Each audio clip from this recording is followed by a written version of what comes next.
In this video, we're going to bring you 10 tips on desert survival. Tip number 1, in the desert, you want to stay out of the sun. That's going to cause hyperthermia, which can kill you. So you think about shelter, you think about staying in the shade. How about a cave? A cave can be a great place to get out of the sun and to stay the night as long as it's safe. I can tell you, we've walked around for quite a bit in this area. I have seen little as far as wood or other bigger sources of material that I could make a solid shelter out of. So right about now, getting out of the sun, if it was a hot day, in a cave could be a good option, or just kind of getting out of the sun by finding a spot where the rock is leaning over so I can be out of the direct heat. Now, when it comes to a cave, if you make a fire in a cave, you can cause fractures and the rock can come tumbling down on you. This is also sandstone, so it comes apart really, really easily, so you gotta be cautious. Last thing about caves I wanna mention, if you go into a cave because you think it's a good shelter, somebody else might think it's a good shelter too. Snakes, Gila monsters, scorpions, things like that. So be aware. Caves can be good, but they can also be dangerous. So be selective if you're gonna be sheltering in a cave. Tip number 2, be aware of traveling in small canyons like this. So pretty steep side going up here, pretty steep side going up here. And this is actually kind of a nice place to travel because there's sand, relatively flat, a little bit of a rise and drop. But if you get rain out in the desert, a flash flood can come tearing through one of these in a way that you would never, ever expect. So don't underestimate it and say, oh, it's a little bit of rain, it's not a big deal. Here's the deal. The rain is collecting way up the canyon, and as that rain gets funneled down in, all of a sudden it can become a rushing torrent and come and take you out easily. Very, very dangerous. Be aware of traveling in little canyons like this because of flash floods. So here's proof that in the middle of the desert, you can have a massive amount of water just come tearing through. All this debris that's caught up in this bush is from water that rushed through here somewhere and then just piled it up. And then even, we'll turn the camera around, you can see a bunch of the bushes are pushed over because of the water that came through. So again, don't be deceived. Just because you're in the desert and you're like, there's no water around, if it rains, even in the distance, a flash flood can be extremely dangerous.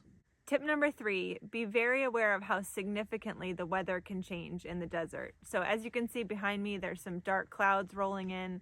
As we were driving into the park, it was raining. It's about 52 degrees today here, but in the summer months, it could get up to 120 degrees easily in the daytime.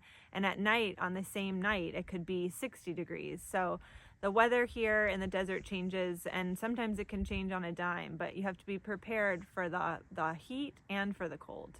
Tip number 4, distance is deceiving. So it looks like to me, about a 5 to 10 minute walk to the top of that first rise over there. But look what we found when we get a little bit closer. So from where we started, it's about a 20-yard walk, and this is what we found down here. It's like a small canyon.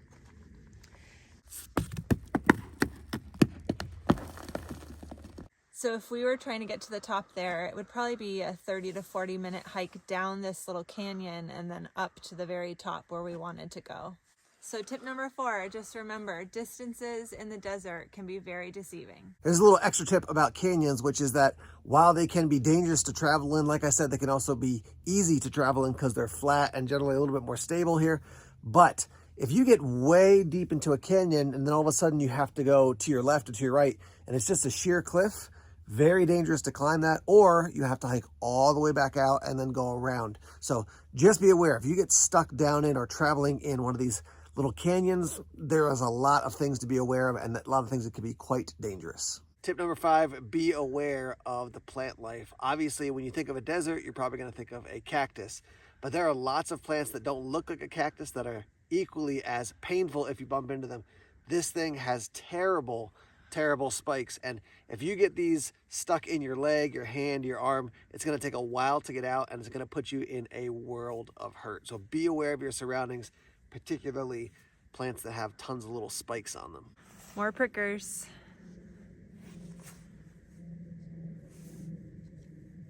Tip number 6, if you need some form of cordage, this is a plant in the yucca family, and so what you can do is take some of the dead leaves, then you can separate them a little bit like this, get some of the strands, and then doing a simple reverse wrap, you can actually make cordage that is extremely strong. So you take 2 strands, you twist one away, and then you flip it under.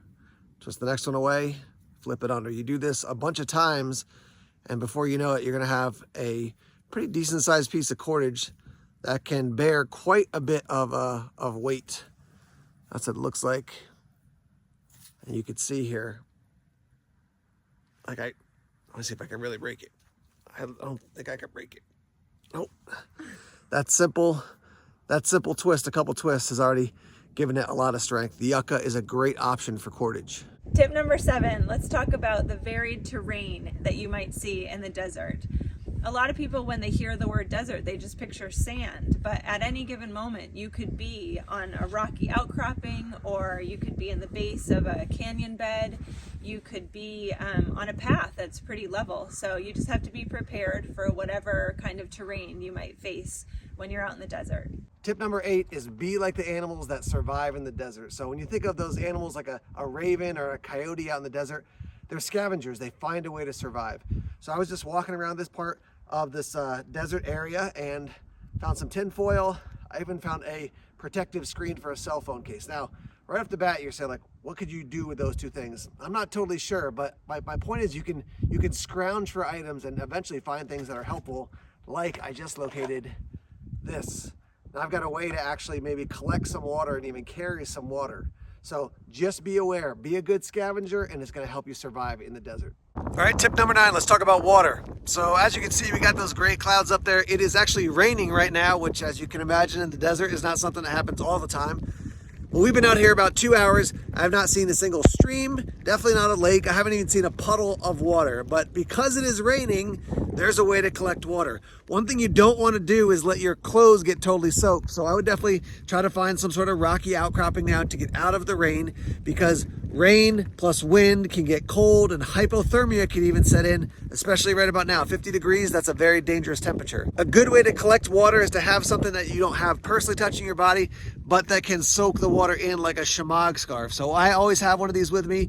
If you have something that you can collect water with, it can get wet, and then literally you just suck it out of the shamag scarf. That's some water getting into your system, which obviously is very important in the desert. All right, guys, we've talked about it, and we believe this is the most important tip when it comes to survival in the desert. If you feel unprepared to survive in the desert, this is the tip we don't want you to forget. Don't go to the desert. Get a hotel. As you can see, I'm in Vegas here for SHOT Show 24. Anyhow, thanks for tuning into the videos. If you haven't done so already, please subscribe to Everyday Tactical Vids. Like us on Facebook, follow us on Twitter, check us out on Instagram, Tumblr, and Vero as well. More videos coming soon. Take care.